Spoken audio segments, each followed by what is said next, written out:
Selamat pagi Ibu dan teman-teman. Hari ini kita akan belajar tentang metode permainan personifikasi. Sebelumnya kami akan menjelaskan apa itu metode permainan personifikasi itu sendiri.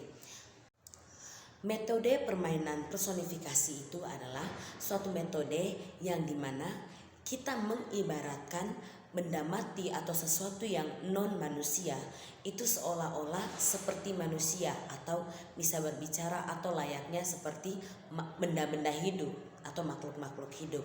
Di sini seolah benda-benda mati itu atau yang bukan manusia itu seolah-olah mereka itu seperti hidup.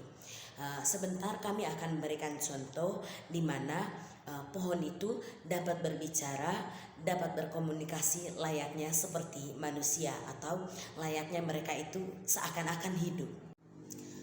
Adapun tujuan dari metode ini, yang pertama yang pasti untuk menghibur anak-anak. Yang kedua itu dimana ketika kita menggunakan metode ini, anak-anak akan lebih mudah memahami sebuah cerita yang dibawakan dengan menggunakan metode permainan personifikasi. Yang ketiga juga membantu anak untuk lebih berimajinasi. Bentuk seperti contoh misalnya pohon.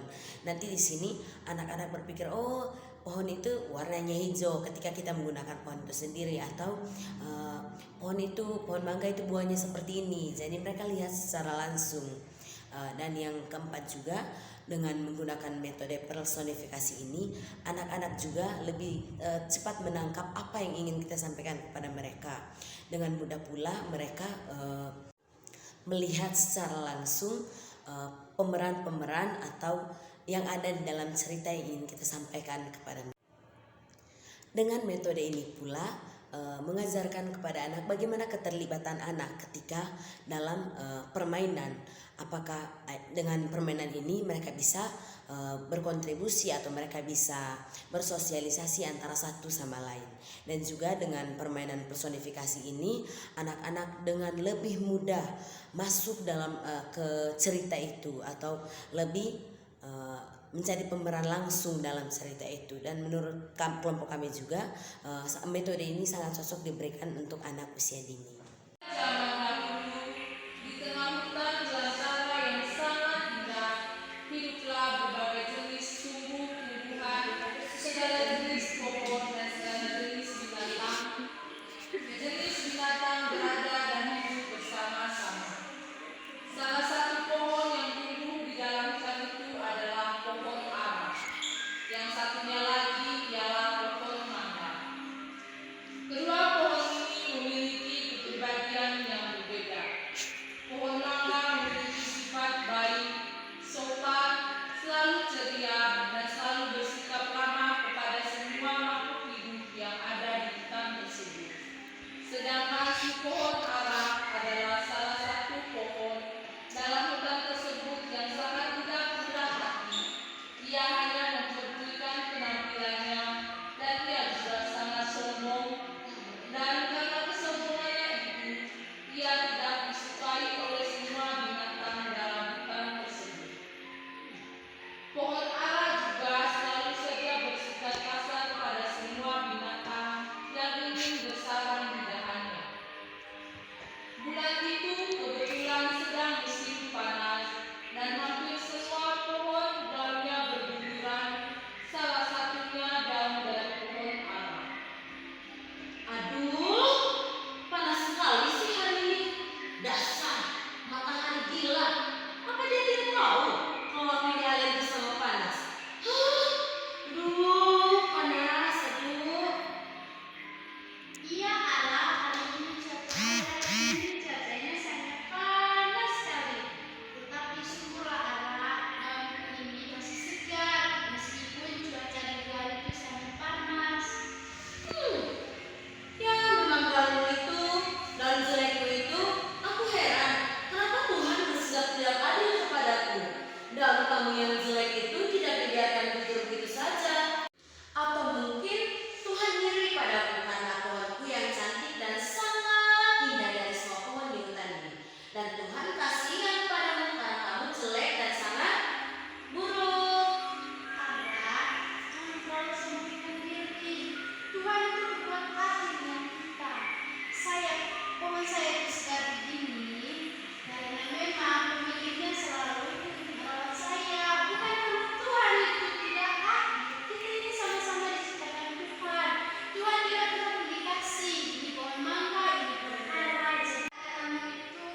Setelah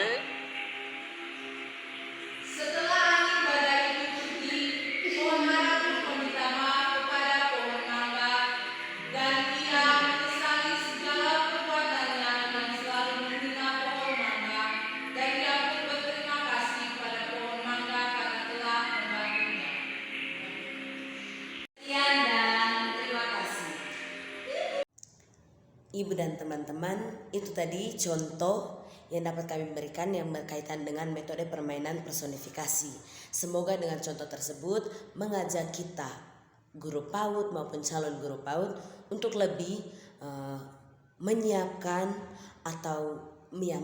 metode yang tepat sebelum memberikan pembelajaran kepada anak, dan carilah metode-metode yang sesuai dengan karakteristik anak, perkembangan anak, usia anak, dan juga yang membuat anak tidak merasa bosan atau jenuh saat berada di dalam kelas. Sekian dan terima kasih.